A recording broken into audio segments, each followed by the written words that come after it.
Then you'll have steps 4 through 5, which consist of applying your increase to the average numbers, and then step 5 to implement the performance standards and then schedule it. So basically think of it as though you're writing a paper. You have to understand your topic, do some research, plan where you're going to write your paper, and then put it all together. The impact it has on customers. So performance standards provides customers with a reasonable expectation.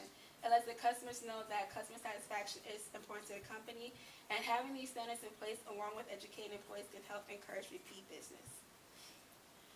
Okay, so who cares, right? So generally we're all held to a certain standard, but our performance in any professional environment must meet the expected criteria. This affects all of us as employees in our work environment and as customers. So basically, I knew you. I work for a company called Vivint as a sales rep, and every Monday, oh my God, we had these long team meetings, and then after these team meetings, we had to meet with our boss to discuss our goals and objectives and make sure that we accomplished them. And up next, we have Brad with performance appraisal. Hello, everyone. I'll be discussing the performance appraisal process.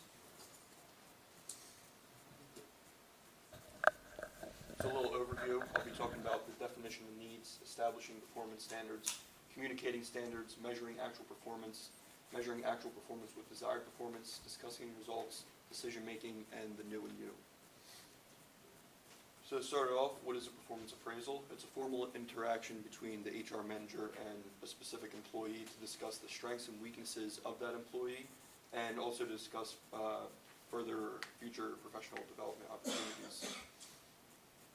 So the needs for an appraisal is to talk about salary, promotion, transfer, and demotion, and the level of achievement and behavior of that specific employee. Also, information about counseling is given because employees usually don't like to go out of their way to ask for counseling. They'd rather, have it to them. Needs provide solutions for deficient employee performance and prevent disciplinary actions. That last one, it's kind of like a last resort, as I like to take care of that before actually doing any actions. The content determined on the basis of a job analysis, and it varies depending on the purpose and level of the employee. Dr. Casper probably has a different appraisal than, say, his secretary.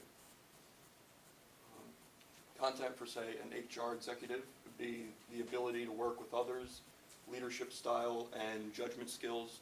Pretty much everything we've been going over in this course, how to put it all together.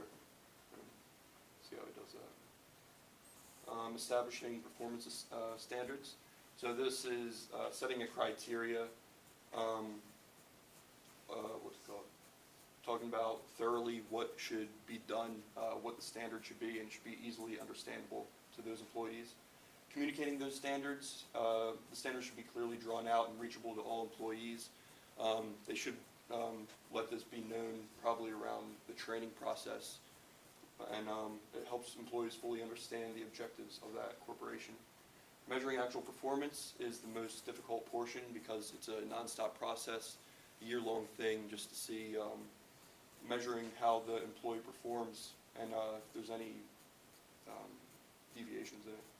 So measuring actual performance requires conscious selection of suitable techniques of measurement, and the manager should provide assistance rather than disruption.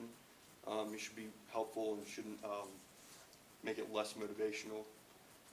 Comparing actual desired performance is a deviation between an employee's performance compared to the standards.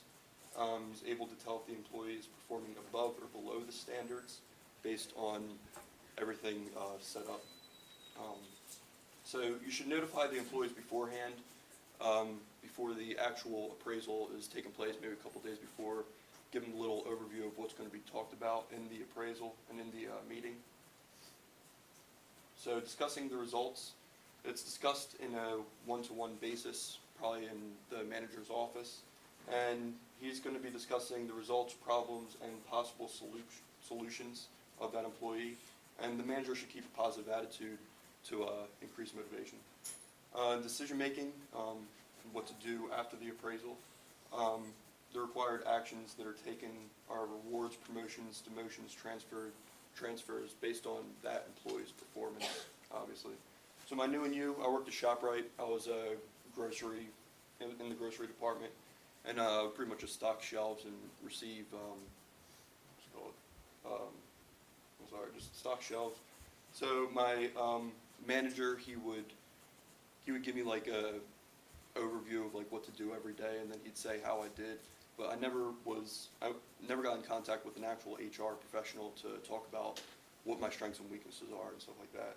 But there is a thing called a secret shopper, where it was a secret person coming in and would you wouldn't know, but they would kind of evaluate how you treated them if they asked you questions. Unfortunately, no one ever told me after the fact, you know, how I did if I ever came in contact with the secret shopper. So I kind of found ShopRite's performance appraisal to be unsuccessful.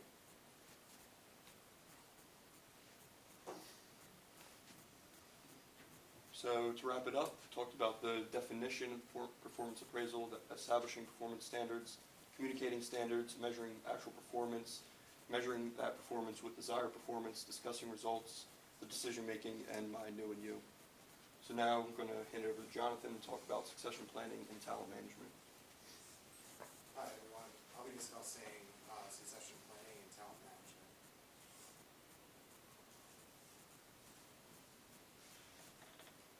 So just an overview of what I'm going to be going over. Definitions, purpose, talent management process, the succession planning process, new and you, and a wrap up.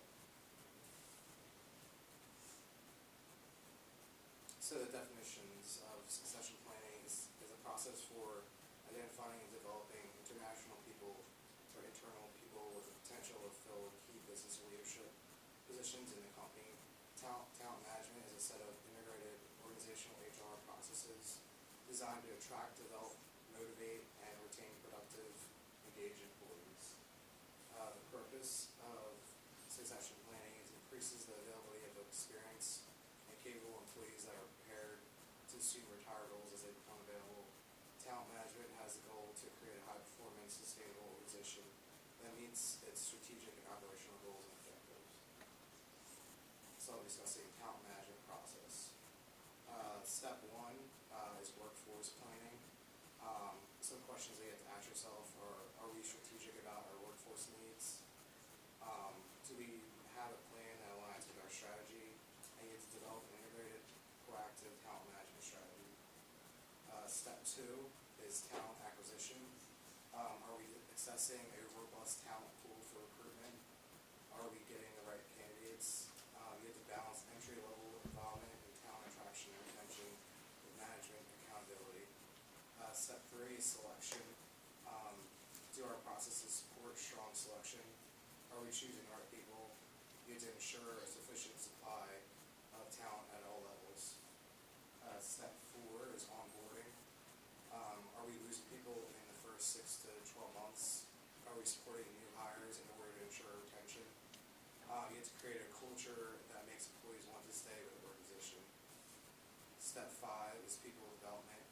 Are we developing our employees/leaders to be successful in their roles?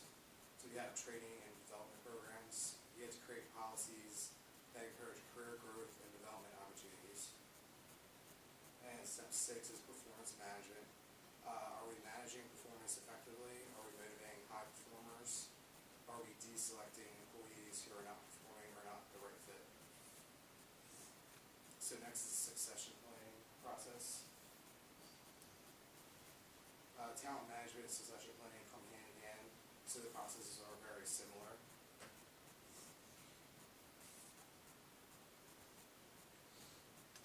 So step one is link strategic and workforce planning decision. So you have to identify the long-term vision and direction, analyze future requirements for products and services, connect succession planning to the values of the organization. Step two is analyze gaps, identify core competencies and technical competency requirements, determine current supply and anticipated supply, develop a business plan based on long-term talent needs, not on position replacement. Step three is identify talent pools. You have to assess competency and skill levels of current workforce with assessment instruments. You have to identify talent with critical competencies from multiple levels early in the career to later in the career. analyze external sources of talent. Step 4 is develop succession strategies. You have to identify recruitment strategies, retention strategies, and development/learning strategies. Step 5 is implement succession strategies. You have to implement recruitment, retention, and development/learning strategies. You have to determine and apply measures of success and implement strategies for maintaining senior level commitment. And then step 6 is monitor and evaluate. You have to listen to leader feedback on success of internal talent and internal hires, analyze satisfaction surveys from customers, employees, and stakeholders, assess response to changing requirements and needs. So for New and You, I've been working at Target for 6 years, and every year they have a performance review. They rate you on satisfactory and consistently effective, excellent, or outstanding. They determine your strengths and weaknesses in valued areas such as sales, reliability, and culture. They assess consistent issues and improvements and establish your future direction.